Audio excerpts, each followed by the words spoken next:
ان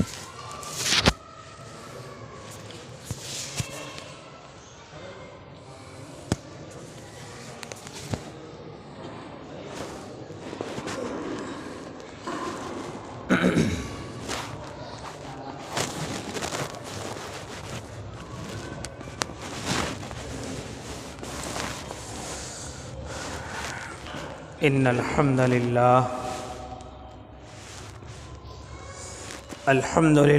رب العالمین والعاقبۃ للمتقین والصلاة والسلام علی سید الانبیاء والمرسلین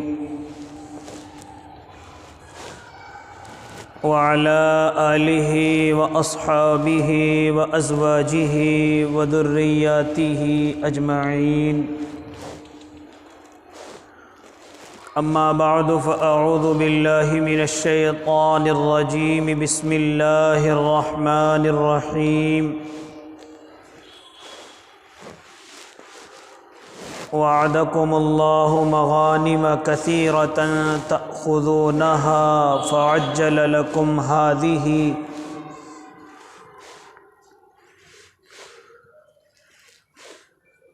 وقال تعالى لقد كان لكم في رسول الله أسوة حسنة صدق الله العظيم وصدق رسوله النبي الكريم ونحن على ذلك من الشاهدين والشاكرين والحمد لله رب العالمين۔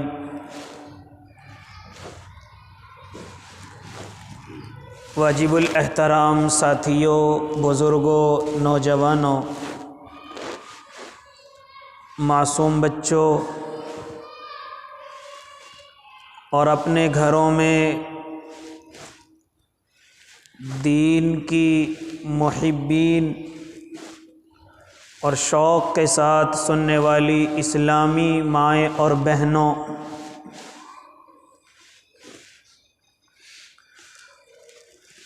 آپ حضرات کے سامنے سیرت طیبہ کا عنوان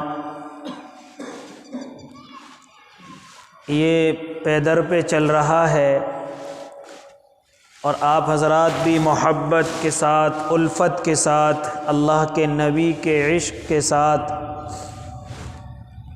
یہاں تشریف لاتے ہیں۔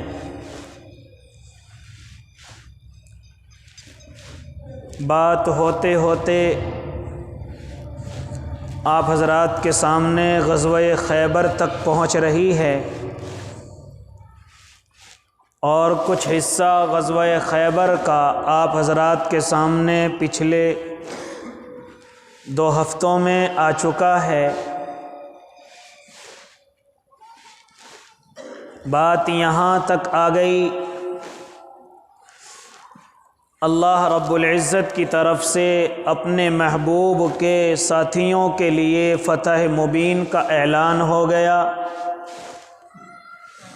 بڑی غنیمتوں کا اللہ نے وعدہ کر لیا۔ قرآن کہتا ہے وعدکم اللہ مغانم کثیرۃ تأخذونہا، وعدہ کرتا ہے اللہ بہت ساری غنیمتوں کا،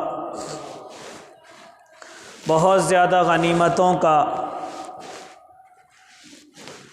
خیبر کے تعلق سے چونکہ تمام کے تمام یہودی مدینہ سے نکل کر اور ادھر ادھر سے نکل کر ایک جگہ جمع ہو گئے، وہ خیبر کا علاقہ ہے، انہوں نے اپنی طاقت کو وہاں مضبوط کیا، اپنی فورس کو تیار کیا، ہتھیاروں سے، مویشیوں سے اپنے آپ کو مضبوط کیا۔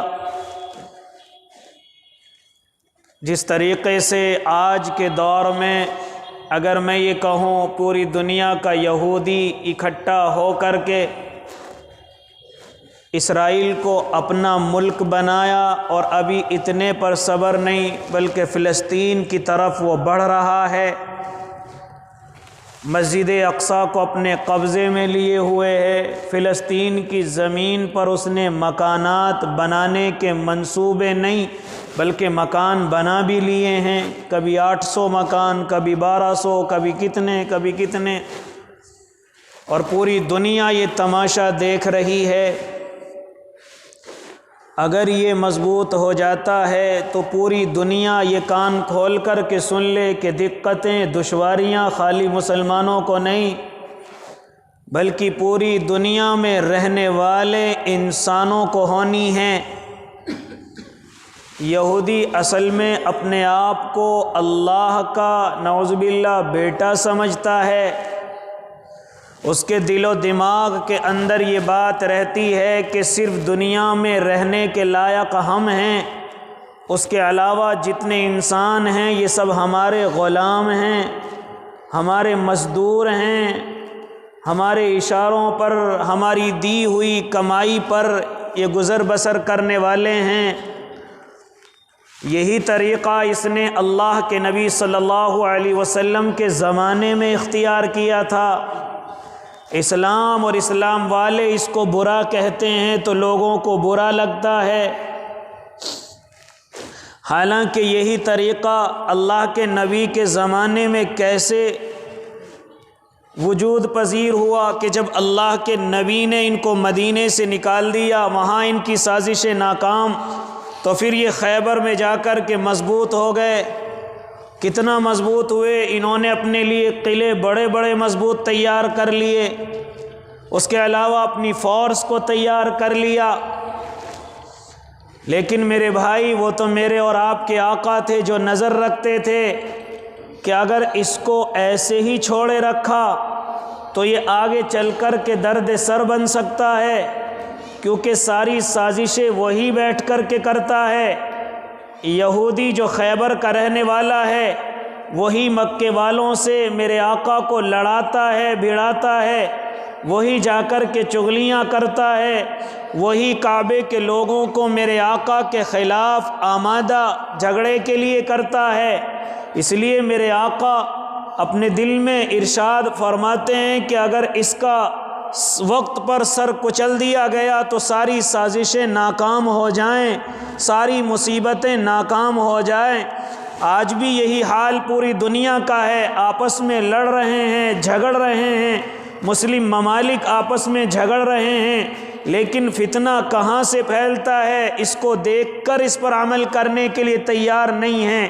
اس لیے میرے بھائی، میرے اور آپ کے آقا نے ذرا سی دیر نہ لگائی، جب معلوم ہوا کہ یہودی مضبوط ہو کر کے ہمارے مقابلے کے لیے اپنے سپاہی، اپنی فورس کو تیار کر رہا ہے، میرے آقا نے اپنے صحابہ کو بلایا، اللہ کا وعدہ یاد دلایا کہ آپ کو اب بہت بڑا غنیمت کا حصہ ملنے والا ہے اور وہ حصہ خیبر کی شکل میں ہوگا، لہٰذا صحابہ تیار ہو گئے۔ میرے آقا اپنے 1400 صحابہ کو لے کر کے خیبر کی زمین پر پہنچتے ہیں۔ غطفان خیبر کی کچھ حمایت لینا چاہتا ہے، لیکن میرے آقا غطفان کے راستے میں ہی بیٹھ جاتے ہیں۔ غطفان نے دیکھا، ارے محمد عربی ہمارے ہی گھر کے دروازے پر آ کر کے بیٹھ گیا، اگر ہم نے ذرا سی چوں چرا کی تو یہ ہماری گردنوں کو مسمار کر دے گا، ہمارے گھروں کو ختم کر دے گا، لہٰذا غطفان قبیلہ ایک طرف بیٹھ گیا۔ اب رہ جاتے ہیں خیبر والے، میرے آقا ان کے سامنے پہنچتے ہیں، یہاں تک کہ وہ رات میں سوئے ہوئے ہیں، آقا رات میں پہنچتے ہیں، لیکن آقا کا اصول یہ ہے کہ کبھی کسی پر رات میں حملہ نہیں کرتے تھے، بغیر سوئے ہوئے پر حملہ نہیں کرتے تھے، بلکہ پہلے خبر کرتے تھے کہ ہم تمہارے شہر میں آئے ہیں، ہماری دعوت کو قبول کیجئے گا، ہمیں جزیہ اور ٹیکس دیجئے گا، اگر نہیں ہے تو پھر میدان میں آئیے گا۔ یہ اصول میرے آقا نے بنائے ہیں۔ رات میں پوری رات انتظار کیا، پھر خیبر کے دروازوں پر آ کر کے میرے اور آپ کے آقا بیٹھ گئے۔ جب یہودی خیبر سے نکل کر اپنے جنگلات میں، اپنے باغات میں چلنے کی کوشش کرتے کرتے ہیں، دیکھتے ہیں ارے گھر سے باہر محمد اپنے ساتھیوں کے ساتھ بیٹھا ہوا ہے، ہاں اپنے تمام سپاہیوں کے ساتھ بیٹھا ہوا ہے، ان کی نیندیں حرام ہو گئی، ان کی نیندیں ختم ہو گئی۔ ارے ہم تو کچھ ہی دنوں میں محمد اور ان کے ساتھیوں پر حملہ کرنے والے تھے، لیکن اس کو کس نے خبر دی ہے؟ یہ تو ہماری آنکھ کو کھلنے سے پہلے ہمارے سامنے موجود ہے، لہٰذا ہاں وہ ایسے میرے آقا کو دیکھ کر کے دوڑے ہیں۔ میں نے پہلے بھی بتایا کہ انہوں نے کچھ قلعے اپنے تیار کر رکھے ہیں، جا کر کے انہی قلعوں میں چھپ گئے، اپنے بچوں کو لے کر کے، اپنے مویشیوں کو لے کر کے، اپنی عورتوں کو لے کر کے، وہ اپنے جو قلعہ جس کے ہاتھ لگا وہیں پر جا کر کے چھپ گئے۔ میں نے آپ کو بتلایا تھا کہ تقریباً 7 قلعے ہیں یا 10 قلعے ہیں یا 14 قلعے جو یہودیوں نے اپنی حفاظت کے لیے تیار کیے ہیں، یہ جا کر کے ان میں چھپ گئے۔ چنانچہ ہر قلعہ اللہ کے نبی صلی اللہ علیہ وسلم کے صحابہ نے اپنے ایک ایک ساتھی کے ہاتھوں سے اس کو فتح کرایا، اور ان قلعوں کے نام بھی ایسے ہی رکھے گئے کہ جن صحابہ نے جس کو فتح کیا وہی قلعہ نام رکھا گیا۔ میرے بھائی میں نے پچھلے ہفتے بتلایا سب سے پہلا قلعہ نائم فتح کیا گیا، اس میں ایک صحابی دنیا سے رخصت ہو گئے جن کو محمد بن مسلمہ کہا جاتا ہے، وہ قلعے کے نیچے جا کر کے بیٹھ گئے، اوپر سے کسی نے پتھر مارا جس کی وجہ سے وہ شہید ہو گئے۔ خیر یہ قلعہ اللہ کے نبی کے قبضے میں آیا۔ پھر اس کے بعد قلعہ قموس ہے، یہ قلعہ سب سے بڑا قلعہ ہے، یہ قلعہ سب سے مضبوط قلعہ ہے، اس کا جو سردار ہے اس کو مرحب کہا جاتا ہے۔ وہ کیسا سردار ہے؟ ہاں روایتوں کے اندر آتا ہے کہ اس کے بارے میں مشہور ہے کہ جب مرحب اپنی تلوار کو لے کر کے چلتا ہے تو ایک نہیں بلکہ ہزاروں سپاہیوں پر بھاری پڑ جاتا ہے۔ ہاں یہ قلعہ فتح ہونے کا نام نہیں لیتا، کم از کم 15-20 دن میرے آقا نے اس قلعے کا محاصرہ کیا، لیکن فتح ہونے کا نام نہیں۔ اللہ کے نبی نے حضرت ابو بکر کو جھنڈا دے کر کے بھیجا، لیکن فتح نصیب نہیں ہوئی۔ حضرت عمر کو لے کر کے بھیجا، فتح نصیب نہیں ہوئی۔ رات میں جب صحابہ اکٹھے ہوئے میرے آقا نے اعلان فرمایا کہ کل میں جھنڈا ایسے انسان کو دوں گا کہ جس سے اللہ اور اس کا رسول محبت کرتا ہے، اور وہ بھی اللہ کے رسول سے محبت کرتا ہے، اور اللہ اس کے ہاتھ پر ہمیں فتح دے گا۔ تمام صحابہ رات میں سوچ میں پڑے ہوئے ہیں کہ آخر وہ خوش نصیب شخصیت کون سی ہیں کہ جن کو کل اللہ علم فتح، جن کو اللہ کا نبی اپنا جھنڈا عطا کرے گا۔ چنانچہ جب صبح ہوئی میرے آقا نے اعلان فرمایا کہاں ہیں حضرت علی، کہاں ہیں حضرت علی، کہاں ہیں؟ چنانچہ لوگوں نے معلوم کیا ہاں اللہ کے نبی حضرت علی کی تو آنکھیں دکھی ہوئی ہیں، ان کی آنکھیں تو پر آشوب ہیں، ان کی آنکھیں تو اس قابل نہیں ہیں کہ وہ جنگ کے اندر جا سکیں۔ چنانچہ میرے آقا نے فرمایا کہ علی کو میرے سامنے لایا جائے۔ چنانچہ سلمہ ابن الاقوع رضی اللہ تعالی عنہ حضرت علی رضی اللہ تعالی عنہ کو لے کر کے آتے ہیں، ایسی حالت میں لے کر کے آتے ہیں کہ حضرت سلمہ ان کو پکڑ کر کے لا رہے ہیں، کیونکہ آنکھیں زیادہ دکھی ہوئی ہیں، آنکھیں زیادہ پریشان کن ہیں۔ اللہ کے نبی کے سامنے پکڑ کر کے لائے گئے۔ علی کیا ہوا یا نبی اللہ؟ آنکھیں دکھ رہی ہیں۔ میرے آقا نے اپنے لعاب دہن کو انگلی پر نکالا اور حضرت علی کی آنکھوں پر لگایا۔ جیسے یہ لعاب دہن، اللہ کے نبی کا یہ لعاب دہن حضرت علی کی آنکھوں پر لگا، خالی ٹھیک نہیں ہوئی بلکہ راوی بیان کرتا ہے پوری زندگی کبھی دکھی ہی نہیں۔ حضرت علی کو جھنڈا دیا گیا، علم دیا گیا، آپ اپنے ساتھیوں کو لے کر کے آگے بڑھے، لیکن ساتھ میں میرے آقا فرماتے علی جا کر کے سیدھے حملہ نہ کرنا بلکہ پہلے انہیں دعوت دینا۔ علی اگر ایک بھی ایمان کے اندر آ جائے، اگر ایک بھی ہدایت پا جائے تو علی یہ تمہارے لیے سرخ اونٹوں سے بھی بہتر ہے۔ سرخ اونٹ کہتے کسے ہیں؟ جیسے آج میری اور آپ کی نظروں میں بڑی بڑی کاروں کی اہمیت ہوتی ہے، میری اور آپ کی نظروں میں جو یہ مہنگی کاریں ہوتی ہیں ان کی اہمیت ہوتی ہے، اسی طرح اس زمانے میں چونکہ یہ سواری کا سامان ہے تو سرخ اونٹوں کی قیمت اور ان کی اہمیت ایسی ہی ہوا کرتی تھی۔ اللہ کے نبی فرماتے اے علی سیدھے حملہ نہ کرنا بلکہ پہلے دعوت دینا، اگر تمہاری دعوت سے ایک بھی ہدایت پر آ جائے تو یہ تمہارے لیے سرخ اونٹوں سے زیادہ بہتر ہے۔ حضرت علی نے ایسا ہی کیا، ہاں جا کر کے دعوت دی۔ ادھر صفیں کھڑی ہوئی ہیں اللہ کے نبی کے دیوانوں کی، ادھر صفیں سجی ہوئی ہیں اللہ کے نبی کے دشمنوں کی، چنانچہ ان کا سردار مرحب ہے۔ جانتے ہو یہ مرحب کون ہے؟ ہزاروں سپاہی اس سے گھبراتے ہیں، ہاں ادھر صفیں نبی کی لگی ہوئی ہیں، ادھر سب دشمنوں کی لگی ہوئی ہیں۔ چنانچہ مرحب نکل کر کے غصے میں آتا ہے اور آ کر کے کہتا ہے، او تم جانتے ہو خیبر مجھے مرحب کے نام سے جانتا ہے، اور میرا ہتھیار، ہاں میری تلوار صرف بات کرتی ہے، دشمنوں کو کترتی ہوئی چلی جاتی ہے۔ چنانچہ جب یہ لفظ سنے ہیں تو صحابہ پر روکا نہ گیا کہ آقا موجود ہوں اور ایک دشمن ان کے سامنے اپنی زبان نکالے، یہ ہم کیسے برداشت کرتے ہیں؟ حضرت عامر ابن الاقوا رضی اللہ تعالیٰ عنہ نکلتے ہیں اور ارشاد فرماتے ہیں، اگر تیری ماں نے تیرا نام مرحب رکھا ہے تو میری ماں نے میرا نام عامر رکھا ہے۔ اگر طاقتور تو ہے تو بزدل میں بھی نہیں ہوں، اگر تیرے ہاتھ میں ہتھیار ہے تو نہتہ میں بھی نہیں ہوں۔ مرحب وار کرتا ہے، حضرت عامر روک لیتے ہیں اپنی ڈھال پر، لیکن حضرت عامر جیسے ہی وار کرتے ہیں وہ خود حضرت عامر کو آ کر کے لگ جاتا ہے، گھٹنے میں آ کر کے لگ جاتا ہے، آپ زخمی ہوتے ہیں، اسی زخم میں آپ شہید ہو جاتے ہیں۔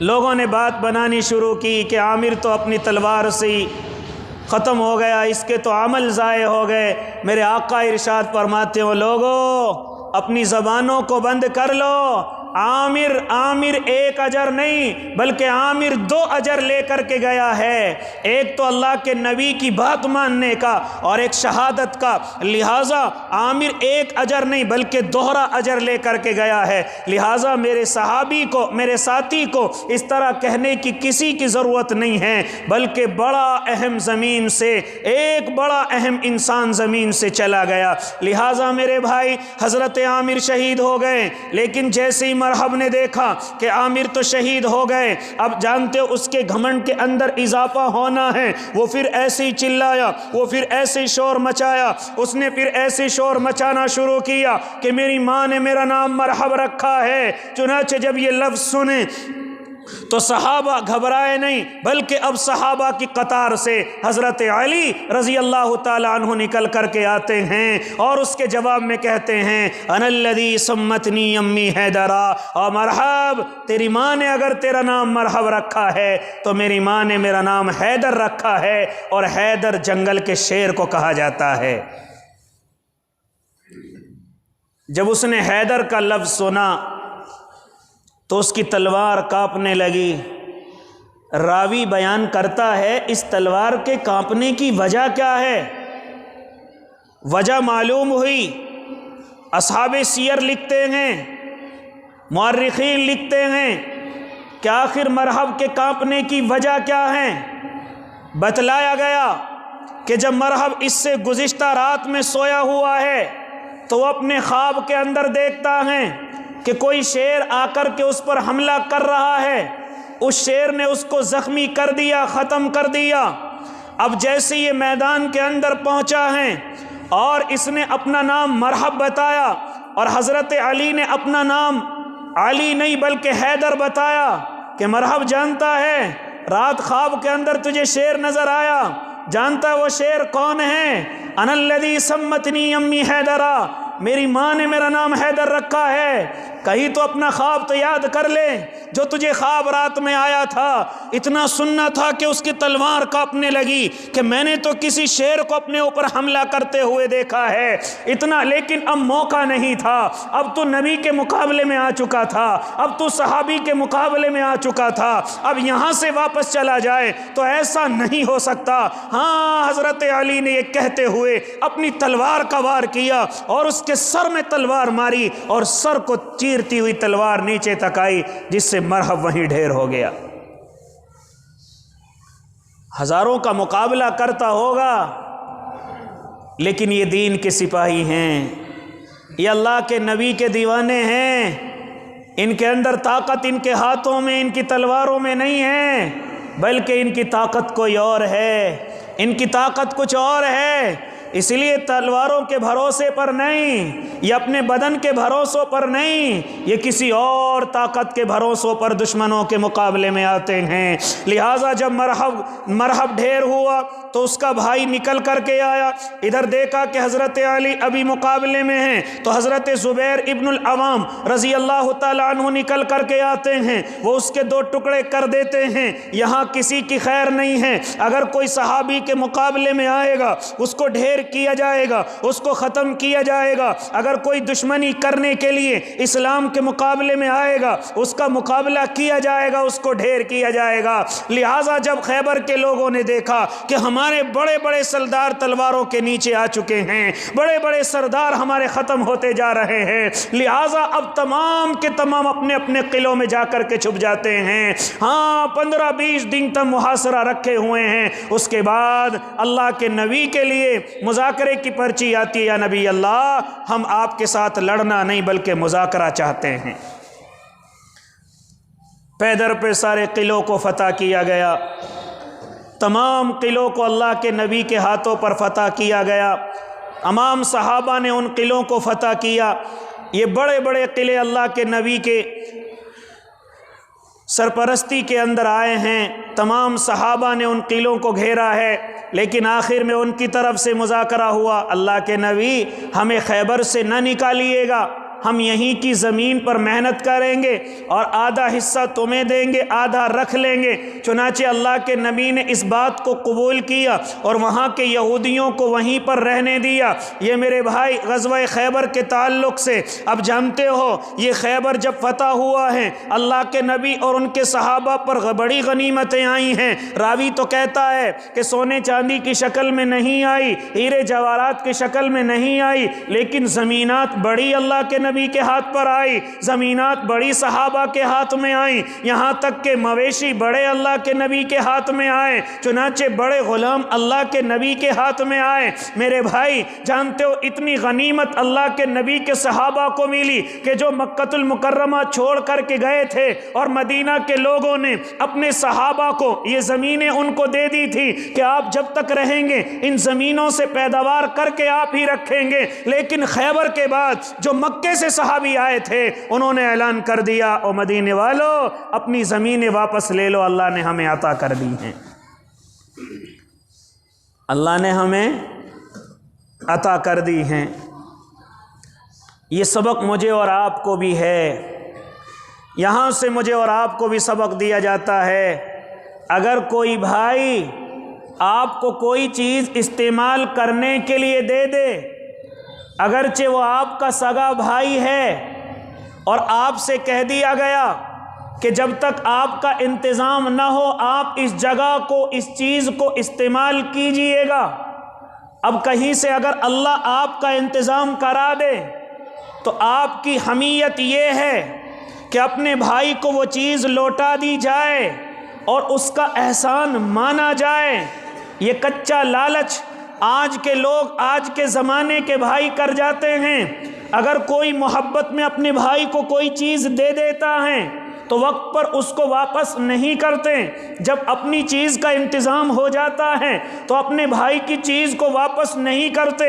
میں کہنے لگا ہوں ایک بھائی نے اپنے بھائی کو مکان دیا کہ جب تک آپ کا انتظام نہ ہو آپ اپنا سامان اسی مکان میں رکھیے گا، لیکن اللہ نے اس کا انتظام کرا دیا تو بھائی تو اپنے بھائی کا مکان خالی کیوں نہیں کرتا، اپنے بھائی کی زمین خالی کیوں نہیں کرتا؟ ہاں کیا کرتے ہیں، جو بھائی کا مکان ہے اس میں تو رہ رہے ہیں اور اپنا کرائے پر دے دیتے ہیں۔ اپنے بھائی کو لوٹایا کیوں نہیں گیا؟ اپنے بھائی کی زمین لوٹائی کیوں نہیں گئی؟ یہ آپ کے باپ کی چیز نہیں ہے جو بٹوارے میں آئے گی، یہ آپ کے بھائی کا حصہ ہے جو تمہیں واپس لوٹانا پڑے گا۔ بھائی کے حصے میں بھائی کا حصہ نہیں ہوتا، باپ کے حصے میں بھائی اور بہنوں کا حصہ ہوتا ہے، بھائی کے حصے میں بھائی کا حصہ نہیں ہوتا۔ وہ اپنی محنت سے کمایا ہوا ہے، اس کی اپنی محنت ہے، وہ کم ہے یا زیادہ ہے اس کا ہے، آپ کو اس میں تصرف کرنے کی اجازت نہیں ہے۔ ہاں اگر بھائی اپنی طرف سے آپ کو ہدیتاً دے دے وہ مسئلہ الگ ہے، لیکن بھائی کے حصے میں بھائی کا حصہ نہیں ہوتا۔ بہت ساری چیزیں ایسی ہیں جی میرا بھائی مجھے نہیں دیکھتا، مجھے نہیں دیتا. نہیں بھائی، آپ محنت کیجئے. اس نے بھی محنت کر کے اپنے آپ کو مضبوط کیا ہے، آپ بھی محنت کر کے اپنے آپ کو مضبوط کیجئے. اس لیے معزز سامعین اعظام، جب اس زمینوں کا انتظام ہو گیا تو جتنے مکۃ المکرمہ سے صحابی گئے ہیں انہوں نے اعلان کر دیا، او مدینے کے بھائیوں، ہماری زمینوں کا انتظام ہو گیا، اب اپنی اپنی زمینیں واپس لے لی جائیں، اپنی زمینوں کو واپس لے لیا جائے. چنانچہ اس وقت میں اتنی غنیمتیں حاصل ہوئی ہیں کہ مکی بھائیوں پر زمینیں ہیں، مدنی بھائیوں پر زمینیں ہیں، یہاں تک کہ جو عورتیں گئی ہیں ان کو بھی اللہ کے نبی نے کچھ حصہ دیا ہے. اس کے علاوہ جو حضرت جعفر کا قافلہ جو حبشہ سے واپس آیا ہے، اللہ کے نبی نے ان کو بھی حصہ دیا ہے، کچھ اپنے پاس رکھا ہے. لہٰذا میرے بھائی، یہاں یہ پتہ اللہ نے مقدر کی، یہودی اب غلامی کی طرح اور اللہ کے نبی کی خوشامد کر کے اب خیبر کے اندر رہ رہے ہیں. میرے بھائی، یہاں پر بہت سارے واقعات آئے ہیں، ان میں سے کچھ باتیں آپ کے سامنے رکھتا چلوں. ہاں، ایک راعی نام کا ہے جو بکریاں چراتا ہے، اس کو روایت میں اسود راعی کا نام دیا ہے. جب خیبر فتح ہو گیا، ہاں، یا خیبر کا محاصرہ کیے ہوئے ہیں، تو یہ اپنی بکریاں چرانے کے لیے خیبر سے باہر نکلا. باہر نکلنے کے بعد اللہ کے نبی کے بارے میں معلوم کیا، ارے یہ کون لوگ ہیں؟ اس کو بتایا یہ اللہ کے نبی ہیں اور یہ ان کے ساتھی صحابہ ہیں. چنانچہ اس نے اصرار کیا، کیا میں اللہ کے نبی سے مل سکتا ہوں؟ صحابہ کہتے ہیں کیوں نہیں مل سکتے، جاؤ میرے آقا سامنے تشریف فرما ہیں، آپ جا کر کے مل لیجئے. کہا کہ وہ مسلمانوں کے سردار ہیں، ہاں وہ مسلمانوں کے آقا ہیں. کہا مجھ جیسے غریب سے مل لیں گے، مجھ جیسے بکری چرانے والے سے مل لیں گے، مجھ جیسے کالے کلوٹے سے مل لیں گے. ہاں، صحابہ کہتے ہیں ارے ان کے یہاں کالا کلوٹا کوئی نہیں، ان کے یہاں غریب امیر کوئی نہیں، ان کے یہاں مالدار فقیر کوئی نہیں. ہاں، وہ تو سب کو چاہنے والے ہیں، سب سے محبت کرنے والے ہیں. یہ اسود راعی اپنی بکریوں کو لے کر اللہ کے نبی کی خدمت میں پہنچتا ہے. ہاں، دیکھ کر کے محو تعجب ہے، اتنا بڑا سردار ہے، سیکورٹی گارڈ کوئی نہیں، اتنا بڑا سردار ہے، کوئی حفاظتی دستہ اللہ کے نبی کے پاس نہیں. ہاں، اتنا بڑا سردار ہے اور غریبوں سے ایسے ہی مل لیتا ہے. آج کل کیا حال ہو رہا ہے؟ آج کل تو ذرا سا بھی اگر میں اور آپ کہیں محلے کے بھی ذمہ دار ہو جائیں تو غریبوں سے بات کرنے کا موقع ہی نہیں ہے.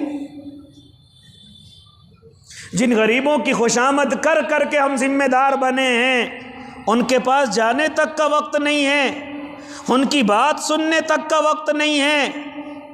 جو جتنے زیادہ پیسے جیب میں رکھے گا اس کی اتنی بات سنی جائے گی.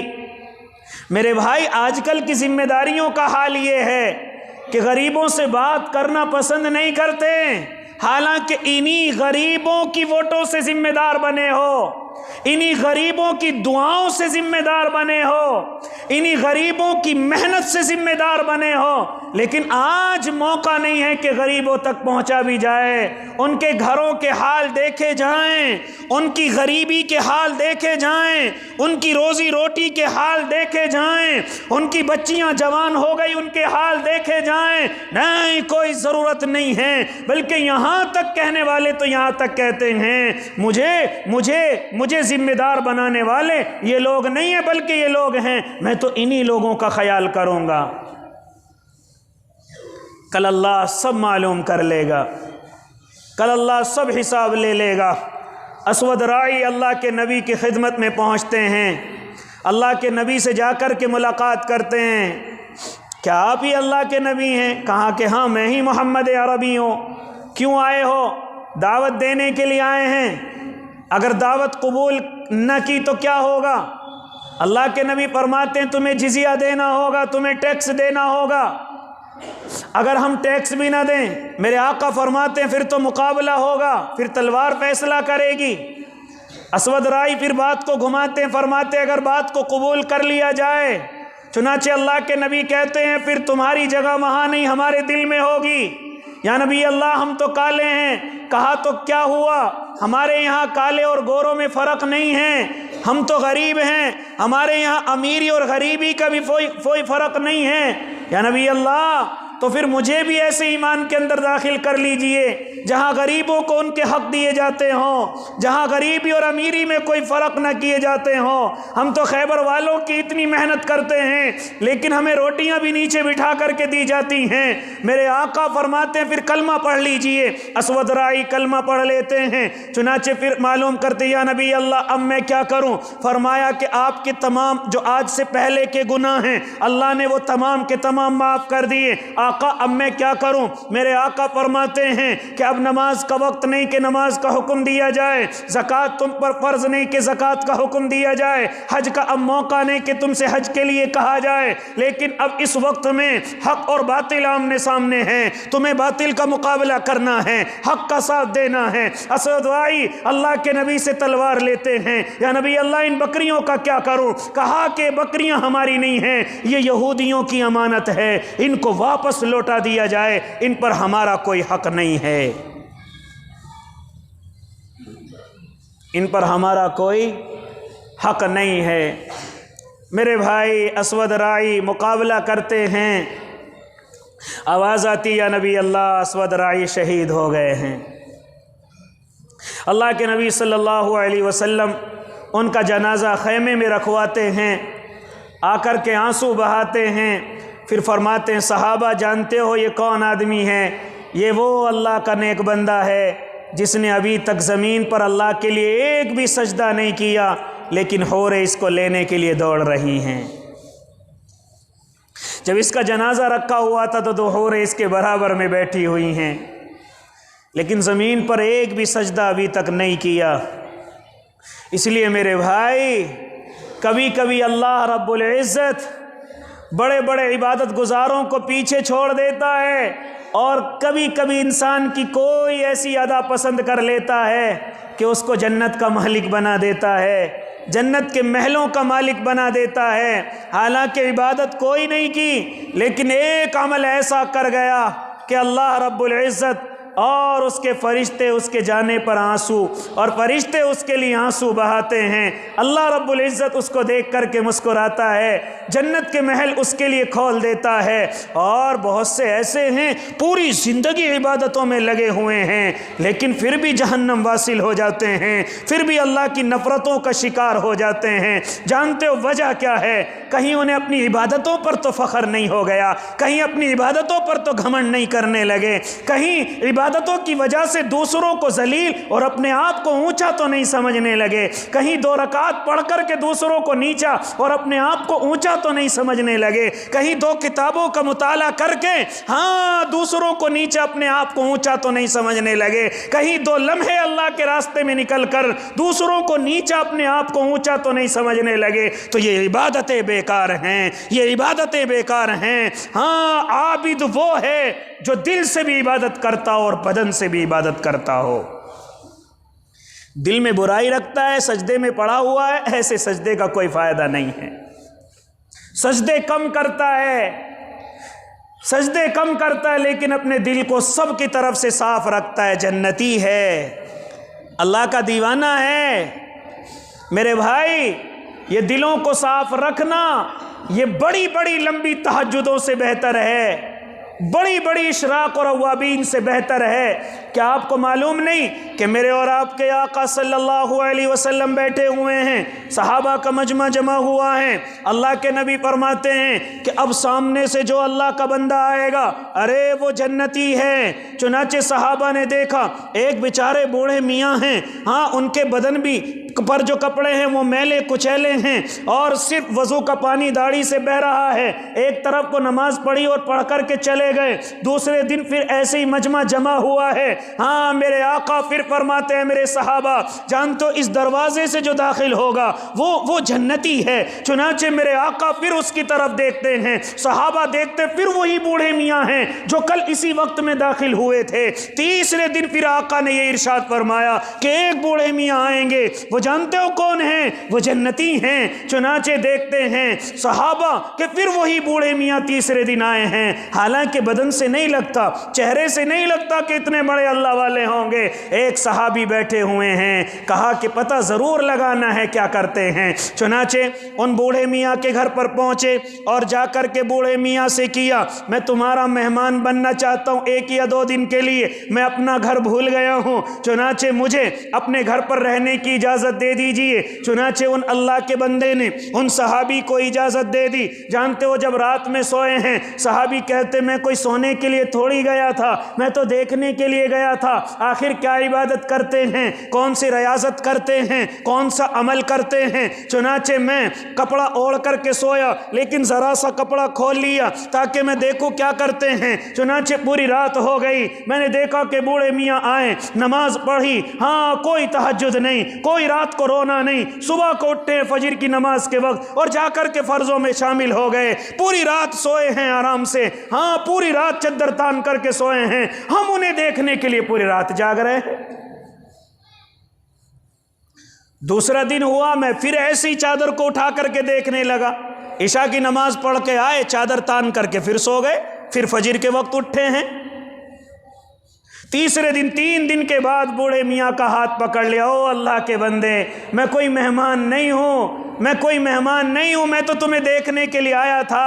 میرے آقا نے 3 دفعہ آپ کو جنتی کہا ہے، 3 دن آپ کو جنتی کہا ہے، آخر کیا عمل ہے جس کی وجہ سے مجھے تو کوئی نظر 3 دنوں کے اندر نہیں آیا، صرف آپ فرض نماز پڑھتے ہیں اور نماز پڑھ کر کے اپنے کاموں میں لگ جاتے ہیں، عشاء کے بعد نماز پڑھتے ہیں اور سو جاتے ہیں، فجر کے وقت اٹھتے ہیں، کیا عمل ہے ایسا تمہارا کہ جس کی وجہ سے میں نے آقا کی زبان سے آپ کو جنتی سنا ہے؟ پہلے تو انہوں نے منع کیا، لیکن بعد میں چلتے ہوئے کہا، او اللہ کے نبی کے صحابی، میرا کوئی عمل اتنا اونچا نہیں ہے، لیکن ہاں جس پر مجھے جنتی ہونے کی امید ہے وہ یہ ہے کہ میرا دل سب کی طرف سے صاف ہے۔ میرا دل کیا ہے؟ میں رات کو سب کو معاف کر کے سوتا ہوں، کسی نے اگر مجھے تکلیف پہنچائی تو میں اسے معاف کر دیتا ہوں۔ یہ ہے بڑا عمل جو مجھے اور آپ کو کرنے کی ضرورت ہے۔ میرے بھائی، عبادتیں کم بھی رہ جائیں تب بھی اللہ معاف کر دے گا، لیکن اگر دل میں کسی کی میں نے اور آپ نے برائی رکھی تو شاید یہ برائی مجھے اور آپ کو جہنم میں لے جا سکتی ہے۔ تو یہ خیبر کا موقع ہے جس میں اللہ کے نبی صلی اللہ علیہ وسلم فتح حاصل کرتے ہیں اور صحابہ میں غنیمتیں تقسیم کرتے ہیں۔ اللہ مجھے ان عملوں کے ذریعے سیدھی زندگی عطا فرمائے اور ہمارے دلوں کو آپس میں صاف فرمائے۔ جنہوں نے سنت نہیں پڑھی وہ سنتیں پڑھ لیں۔ وآخر دعواہم ان الحمد للہ۔